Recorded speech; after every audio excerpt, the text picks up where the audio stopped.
Hey, what's going on, everyone?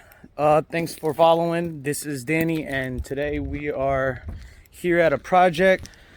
We got two projects at this site. This one I didn't get to record because I just kind of jumped in and hopped to it. So we removed the turbo on this Cummins, just loosened up some bolts with the torch. We had to inevitably cut it so that we can get clearance into the bolts, but we got it out, and this is the new turbo going in. I guess he found it on Amazon. For how much, Pierre? How much did you find this turbo for? All together with probably $285. $285 for this turbo. And it fits. OEM stock, and it fits right up. Is the matching, pretty much the exact same turbo, but just different brand. Yeah. So that's gonna fit right in there perfectly. And also we got another project. We got this cat skid steer, this 247B, and it looks like it has some cracks on the bucket. As you can see, it looks like it was also repaired at one point. Let's check out the bottom. So what I'm gonna do is I'm gonna grind this crack out.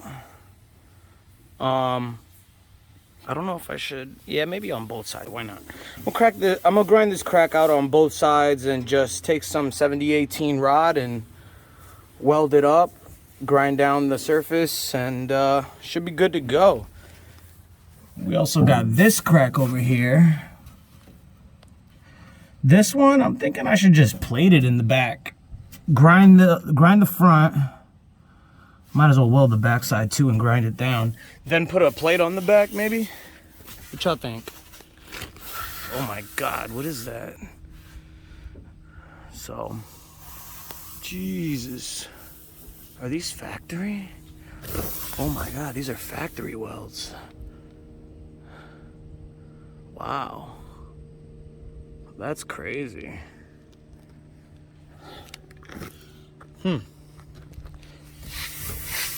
All right, well, let's get to it. And yes, I run an old Weldon Power AC/DC. Do not hate. These old machines are freaking reliable. I don't care if you see my license plate, so do what you gotta do. Yellow is my negative.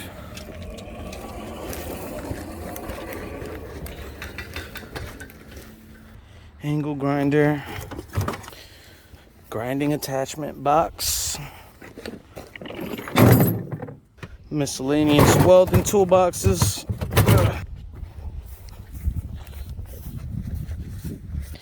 All right. Let's see, I choose the hard rock first because I'm gonna be taking some meat off these welds. And then I'm gonna I'll soften it down, bring it down with probably something a little coarser than that, but the soft disc. All right, let's get to it.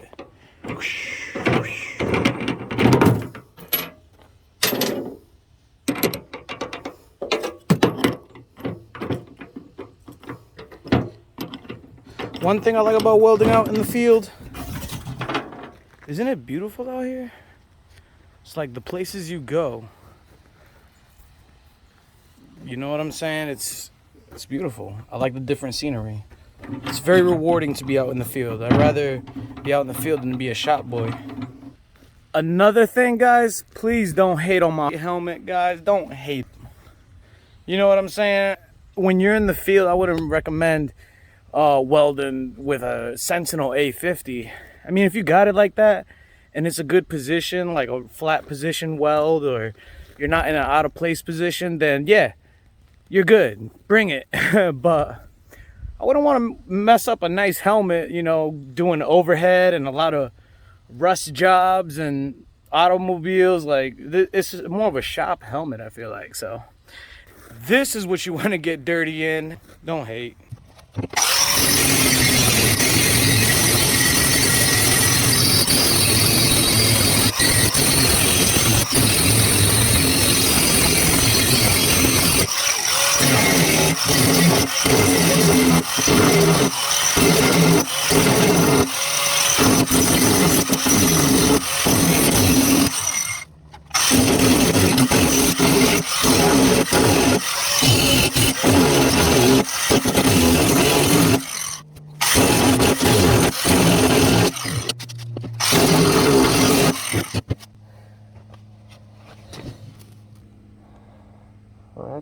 crack. As you can see,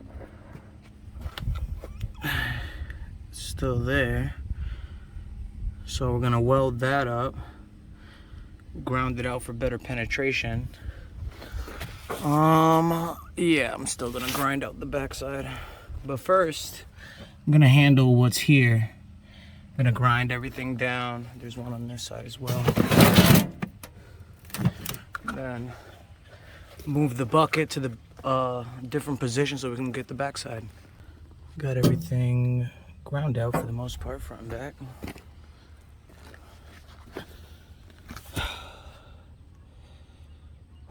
Just enough to expose the crack. My weapon of choice is gonna be the Murex 7018 by Lincoln Electric.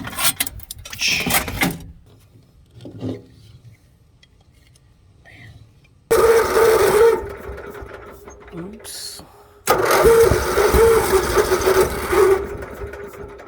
Come on, don't do me like that. Oh, the choke. There we go.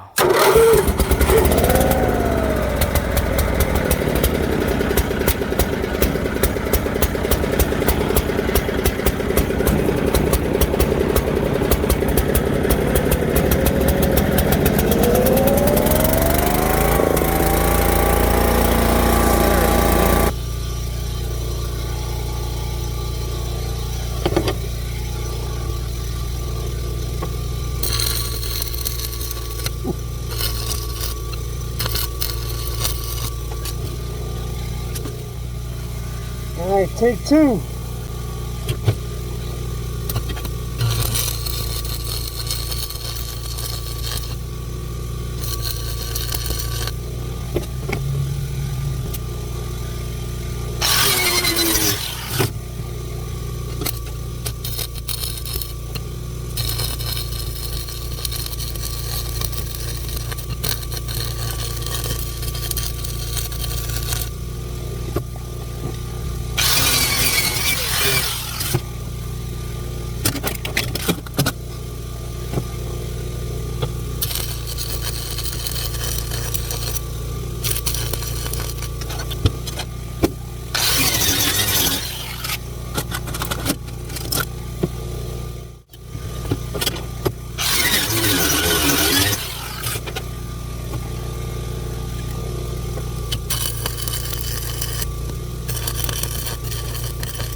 All right, so we have one side done. I got about 2 passes in there, and that's a cover pass, if you want to call it that. It is what it is. You can say what you want, but when I grind that down, it's gonna look a lot better. Anyway, this is what I got going on over here. As you can see, we got full penetration. You can tell because of that keyhole, obviously. Let's see what we got on the back.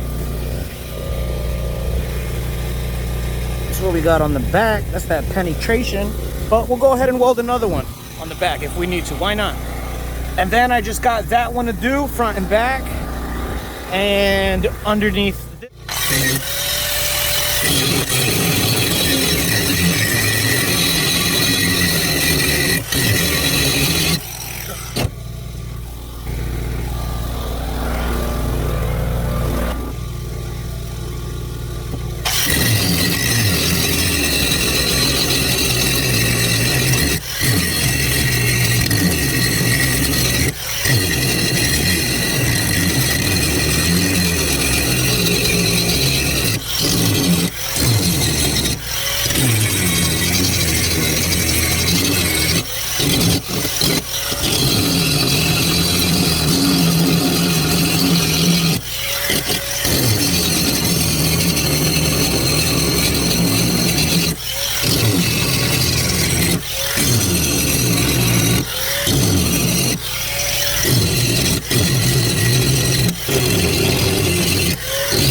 Alright, now we got to get the underside, so I'm going to have them start the skid steer and raise the bucket.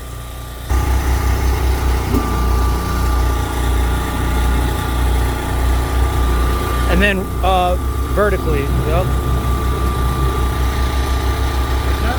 And bring it down. That's good. Hold up, tilt it straight up.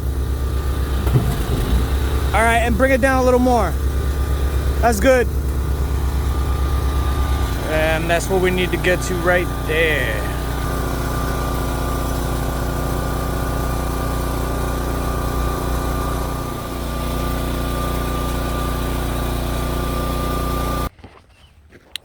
All right, so we're all set over here. As you can see, I covered it with some enamel so that could help prevent some rust. That's welded fully, top and bottom. I don't know if you can see, but anyway, job well done. Got the turbo off, skid steer's repaired, we're good to go. Thanks for following.